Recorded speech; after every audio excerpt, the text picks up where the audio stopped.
बिहार सरकार के उर्दू निदेशालय के तत्वावधान में बुधवार को पटना में अख्तर ओरैनवी स्मृति समारोह और बज़्म सुखन का आयोजन किया गया। अख्तर ओरैनवी का जन्म जहानाबाद ज़िले के काको में 19 अगस्त 1910 को हुआ था। उनका शुमार उर्दू के मशहूर कथाकारों और उपन्यासकारों में होता है। शायरी में भी उनका आला मकाम है। समारोह में उर्दू निदेशालय के निदेशक अहमद महमूद और साहित्य अकादमी सम्मान से सम्मानित उपन्यासकार डॉक्टर अब्दुल समद समेत उर्दू हिंदी के साहित्य प्रेमी मौजूद थे। बिहार लोक संवाद से बातचीत करते हुए पीजी उर्दू पटना विश्वविद्यालय के पूर्व एचओडी डॉक्टर जावेद हयात ने कहा कि अख्तर ओरैनवी ने इस्लामी मूल्यों को अपनी रचनाओं में समाहित किया।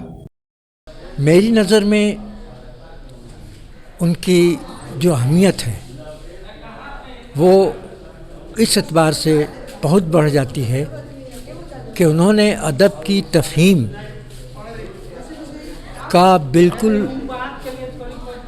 एक ख़ास नुक्ते नज़र पेश किया जो तरक्की पसंदी जो उस वक्त की सबसे फ़ाल तहरीक थी और जिसको अदब के मुतबादिल समझा जाता था उससे अलग हटती था। मकसदियत के सब कायल हैं, अरस्तु से चला आ रहा है, तो मकसदियत तो थी, लेकिन मकसदियत क्या हो और किस मकसद के तहत अदब की तख्लीक की जाए, इस पर उनका नुक्ता नज़र ख़ासी इस्लाही और इस्लामी नौइयत का था।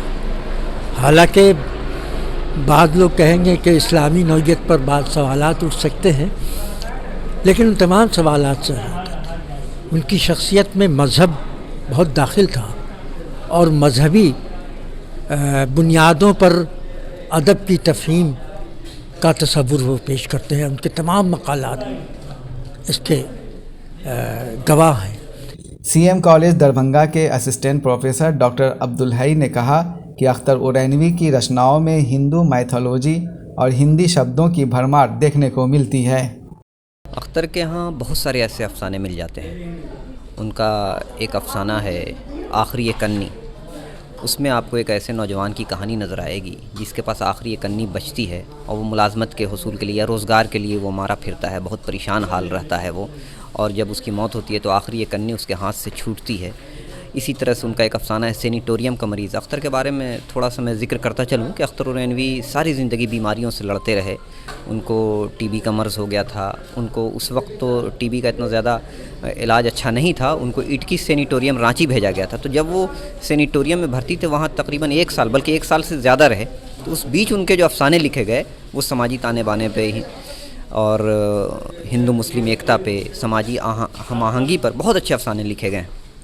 उनका एक अफसाना है सेनिटोरियम का फ़कीर। सेनिटोरियम में जहाँ वो भर्ती थे तो वहाँ पे कोई फ़कीर एक रहता था और उसकी हालत बहुत ख़राब थी। उसको डॉक्टर और नर्स लोग भगा देते थे, नहीं जानते थे कि उस फ़कीर का मज़हब क्या है, वो हिंदू है या मुसलमान है। लेकिन उसके हवाले से जिस तरह की उन्होंने मंजर कशी की है तो ऐसा लगता है जैसे हम कोई अफसाना नहीं पढ़ रहे हैं बल्कि हम एक फ़िल्म देख रहे हैं जो पर्दे पर चल रही हो। अख्तर के अल्फाज का ऐसा ख़जाना था जिससे वो बहुत ज़्यादा मानी अपना जो अपने दिल की बात थी वो बयान कर देते थे। इसी तरह से उनका एक अफसाना है केचलियाँ और बाले जिब्रील। इसमें इन्होंने पूरी दास्तान बयान की है और इस्लाम की दास्तान, हिंदू माइथोलॉजी की बातें, किस तरह से हिंदू मज़हब इस्लाम मज़हब आगे बढ़ा, और देवताओं की बातें। हिंदी के अल्फाज बेशुमार मिल जाते हैं। ये बहुत तवील अफसाना और एक आम कारी को समझ में भी नहीं आएगा जब तक कि वो इस्लामी तारीख़ न समझ ले, हिंदुस्तान की गंगा जमनी तहज़ीब को न समझ ले, हिंदुस्तानी तारीख़ को न समझे, देवी देवताओं को न जानेगा। उसमें बहुत सारे हिंदी के अल्फाज मिल जाते हैं। इस तरह के कई अफसाने। सपनों के देश में, एक ऐसा देश जहाँ जो सिर्फ़ सपनों में ही मिलता है, जहाँ लोग भाई भाई की तरह रहें, एक दूसरे से प्यार मोहब्बत करें, इस तरह के बहुत सारे अफसाने उनके यहाँ मिल जाते हैं। इस अवसर पर काव्य पाठ भी किया गया। एक सैलबे पनाह में आकिफ के आज़मूने, आकिफ के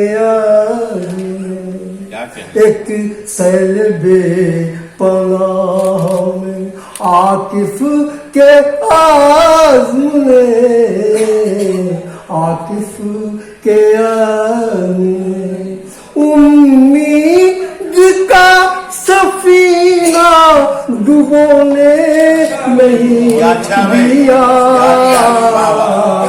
डुबोने नहीं दिया। अख्तर औरैनवी बिहार के बहुत बड़े अदीब साहित्यकार थे, अफसाना निगार, उपन्यासकार थे, ड्रामा निगार, नाटककार थे। आज उनके बारे में, उनकी ज़िंदगी के बारे में, उनके फ़न के बारे में एक कार्यक्रम का आयोजन किया जा रहा है। इस चर्चा का सबसे बड़ा फ़ायदा ये है कि नई नस्ल को पुरानी पीढ़ी के बारे में जानने का मौका मिलता है। बिहार लोक संवाद के लिए मैं सैयद जावेद हसन, पटना।